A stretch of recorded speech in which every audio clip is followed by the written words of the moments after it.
Hey guys, welcome back to another new video. So এইটো ভিডিঅ'ত মই অসমৰ যিটো কাউন্সেলিং ৰেজিষ্ট্ৰেশ্যন প্ৰচেছ বা হোম ষ্টেট কাউন্সেলিঙৰ বিষয়ে কিছুমান ইম্পৰ্টেণ্ট কথা ডিছকাছ কৰিম।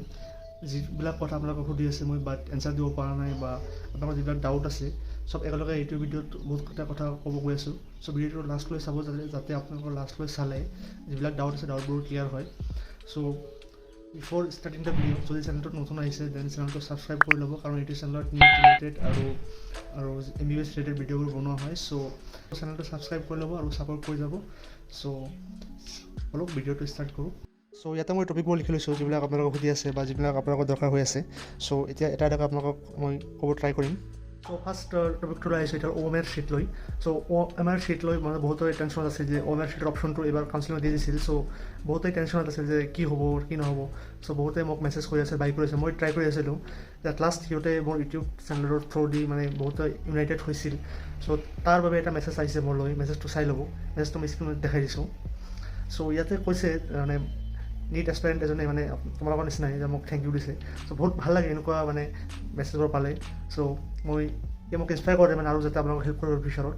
চ' ফাইনেলি OMR শ্বীটৰ যিটো মানে প্ৰব্লেম সেইটো ছল্ভ হৈ গ'ল। বহুতৰ OMR শ্বীটটো নাছিল, গতিকে সিহঁতে DMEক ইনফৰ্ম কৰাৰ পিছত এইটো OMR শ্বীটৰ যিটো অপশ্যনটো সেইটো গুচাই দিছে। চ' এতিয়া কথা হ'ল বহুতে সুধি আছে দাদা কিছুমানে OMR শ্বীট মানে এপ্লাই কৰিছিল আগতে আৰু এতিয়া আমি কৰিব পৰা নাই, আমাৰ কিবা প্ৰব্লেম হ'ব নেকি? যিহেতু লগত OMR শ্বীট আছে সিহঁতেও এতিয়া OMR শ্বীটটো আপলোড কৰিব নালাগে, মানে অপশ্যনটো গুচাই দিছে যিহেতু। চ' OMR sheet is not necessary. So' tension ল'ব নালাগে, বাকী এটা ডকুমেণ্টছ আপলোড কৰিলে হ'ল। আৰু এটা প্ৰব্লেম আছিল যে বহুতে মানে ফাইনেল ছাবমিটটো দিব পৰা নাছিল, ফাইনেল ছাবমিটটো দিব পৰা নাছিল। সিহঁতে চব ডিটেইলছখিনি ফিল আপ কৰাৰ পিছতো ছাবমিটখিনি দিব পৰা নাছিল। আৰু এইটো চাগে কিবা নেটৱৰ্ক ইছ্যু আছিল বা মানে সিহঁতৰ মানে যিটো কয় ছাৰ্ভাৰৰ প্ৰব্লেম আছিল।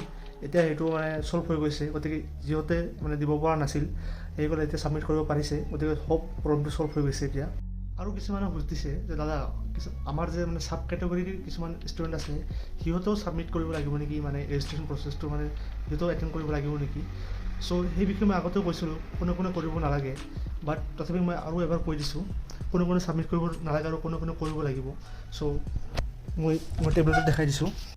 চ' ইয়াতে চাব পাৰে মানে ক্লিয়াৰলি লিখা আছে মানে যিসকলে ফ্ৰীডম ফাইটাৰ্ছৰ মানে কোটাৰ কাৰণে এপ্লাই কৰিছে বা কৰিব, বা মাৰ্টাৰ্ছ অফ আছাম মুভমেণ্ট বা এক্সট্ৰিমিষ্ট ভাইলেঞ্চ বা x servicemen and serving defence personal আৰু স্পৰ্টছ, এইকেইটা কেটেগৰীৰ এতিয়া কৰিব নালাগে অনলাইনটো।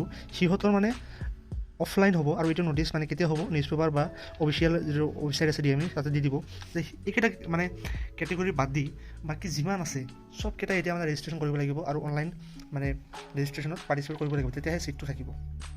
আৰু যিসকলে মানে অসমৰ বাহিৰত সিহঁতৰ ফাদাৰৰ বা মাদাৰৰ জবৰ কাৰণে অসমৰ বাহিৰত ষ্টাডি কৰিছে সেইসকলক সুধি আছে কি ছাবমিট কৰিব লাগিব। তোমালোকে যিটো NXG2 আছে মোৰ হিচাপে সেইটোত লিখিব পাৰা যে মানে আমি অসমৰ বাহিৰত মানে পঢ়িছোঁ, এইটো ডিটেইলছত দিব পাৰা। বাট এতিয়াতো চাইন লোৱা পচিবল নহয়, যিসকল মানে টিচাৰ আছিল প্ৰিন্সিপাল আছিল চাইন লোৱা পচিবল নহয়। চ' তোমালোকে তাৰ লগতে তোমালোকৰ ফাদাৰ পেৰেণ্টছৰ মানে যিটো মানে ছাৰ্ভিচ চাৰ্টিফিকেট যিটো সেইখিনি টাইমত যে তোমালোকৰ ফাদাৰ বা মানে পেৰেণ্টছে বাহিৰত জব কৰি আছিল তাৰ ছাৰ্ভিচ চাৰ্টিফিকেটটো এটাচ কৰি দিবা, সেইটো হ'লে একো প্ৰব্লেম নহয় আই হোপ।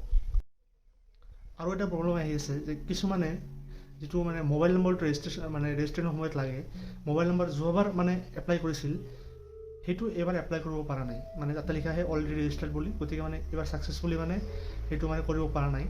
চ' সিহঁতে মানে নতুন যদি কোনো ফোন নম্বৰ ইউজ কৰিছে দেন মানে ছাকচেছফুলি ভেৰিফাইড হৈছে নম্বৰটো। চ' তোমালোকে নম্বৰটো চেঞ্জ কৰি নতুন নম্বৰ এটা দি কিনে আকৌ মানে ভেৰিফাই কৰাই তাৰপিছত ফৰ্মটো ফিল আপ কৰি দেন ছাবমিট কৰিব পাৰা। কিছুমানে সুধিছে যে মানে এডমিট কাৰ্ডৰ ফাৰ্ষ্ট পেজটো দিম আৰু লগত আৰু 4-3টা যে পেজ আছে সেইবিলাকো দিম।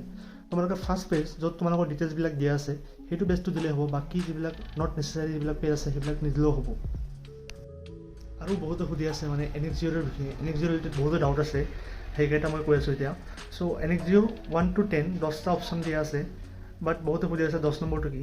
চ' 10 নম্বৰটো যিটো লাষ্ট ইয়েৰ যিটো NXGৰ ফৰ্ম মানে ডিটেইলছটো দিছিল, মানে NXGৰ 9টাহে দিছিল, 10 নম্বৰটো দিয়া নাছিল। চ' 10 নম্বৰটো চবেই পোৱা নাই, মই মানে DMEৰ ৱেবছাইটত যিটো স্ক্ৰল কৰি তলফালে গৈ লাষ্টত 10 নম্বৰটো পালোঁ। চ' 10 নম্বৰটো মাৰ্টাৰ্ছ অফ আছাম মুভমেণ্টৰ NXGৰটো আছিল, বাট যিহেতু সেইটো এইবাৰ অফলাইন হ'ব চ' 10 নম্বৰটো কোনো ফিল আপ কৰিব নালাগে। আৰু তাৰ বাদেও মানে বহুতৰ সুধি আছে যে মানে আমি যিখিনি মানে NXO দিব লাগে সেইখিনি আপলোড কৰিছোঁ, বাট চবকেইটা দিব নালাগে।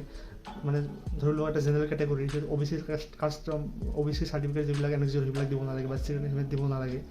চ' সেইবিলাক পেণ্ডিং দেখাই আছে। সিহঁতে সুধি আছে যে তাতে কিবা বেলেগ কিবা আপলোড দিওঁ নাই, মানে সেনেকৈ থাকিব দিওঁ। চ' মোৰ মতে তাতে মানে বেলেগ কিবা আপলোড কৰা দৰকাৰ নাই। কিছুমানে ক্লাছ 6 to 12 দুটাকৈ স্কুলত পঢ়িছে, ধৰি লওক 6 to 10 এটা স্কুলত বা 11 to 12 এটা স্কুলত। চ' সেইসকলে সুধি আছে যে দুটা স্কুলত যদি পঢ়িছোঁ তেনেহ'লে দুটা NXO লাগিব, NXO 2 দুটা লাগিব, কাৰণ দুটা প্ৰিন্সিপালে চাইন কৰিব। চ' এতিয়া আপলোড কৰে কেনেকৈ, অপশ্যনটো এটাই দিয়া আছে। চ' সেইসকলে দুটা মানে NXO মিলি এটা PDF বনাব পাৰে আৰু সেই PDFটো আপলোড কৰিব পাৰে। চ' থেংক ইউ, আজিৰ ভিডিঅ' এইখিনিয়ে আছিল।